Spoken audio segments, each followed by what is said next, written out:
Hi, I'm Chris Wilson from Grinding Gear Games. Each week we make a video about an interesting Path of Exile character build that a player has submitted. This is the 9th video in the series and features a level 73 Marauder called Mike Tyson who can one-hit kill monsters by punching them. In the 0.9.11 patch, we added a variety of new unique items, some of which were designed by players who bought our Diamond supporter packs. We've also been working with Brother Laz, author of the famous Median Exile mod for Diablo 2. He has designed several uniques for Path of Exile, including this item. Facebreaker is a pair of gloves that substantially increases the damage the character deals when it is unarmed. With this specific one here, it's a damage multiplier of almost 11 times. This is in addition to other mods such as critical strike damage, stun threshold reduction, and the extra gore effects that it grants. This type of unique item is one that we call a build-defining unique. The goal of designing uniques like this is that when someone finds one, they realize how cool it would be to build an entire character around it. The character we're demonstrating here does a pretty good job of that, possibly too good. The obvious drawback with Facebreaker is that you're not allowed to have a weapon equipped. However, because your physical damage is multiplied by almost 11 times, physical damage mods on items are almost mandatory. These rings and amulets are good examples of rares with additional physical damage and decent other mods.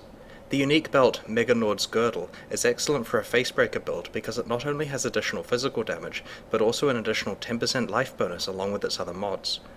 The final unique that this character uses is the Black Gleam Quiver. Its unique property is that it converts half your physical damage to fire damage. The weapon fire damage is important for this build because of passive skill choices that the player has made. The first thing you'll notice about his passive skill tree is that he grabbed all of the weapon elemental damage passives that are available. This required a considerable investment travelling across the tree, but allowed him much flexibility in where he spends the remaining points. Other than Resolute Technique, which makes it impossible to miss attacks or to get critical strikes, there aren't many other aggressive passives that really benefit this build, so quite a lot of the survivability ones can be picked up. The core attack skill being used is Frenzy, which allows you to gain frenzy charges while fighting. This skill is augmented by weapon elemental damage, added fire damage, and mana leech. Due to the additional fire damage and existing damage conversion from the unique quiver, stacking on top of the 1000% bonus to unarmed damage, the weapon elemental damage support gem and passive skills scale the damage up to be extremely high. In addition, there are two auras that work very well with this build. Both Hatred and Anger add substantial elemental damage which is scaled up in a similar way to your weapon damage. Turning these on grants you an additional 40% damage boost at the cost of reserving some of your mana. This player has also chosen to create a totem which casts the Enfeeble Curse on nearby monsters, reducing the damage they deal. This is pretty effective because you don't need to concentrate on aiming the curse while you're fighting. This character is undeniably powerful. Although it was able to pick up a decent amount of survivability, its main defense is the ability to kill monsters in a punch or two. We've tested it in a variety of high-level maps, and as long as it avoids being pinned down by ranged attackers, it's able to clear large groups of enemies very quickly. After discussing this character in our office, we built a more powerful version using items that this player hasn't worked his way up to yet. The resulting carnage prompted some serious discussion about the interactions between all of the different synergies in play here. We think that we've come up with some solutions that don't nerf the fun of putting together a Facebreaker character, but do prevent it being unfairly abusable. There are two potential upcoming changes in the 0912 patch that affect this build.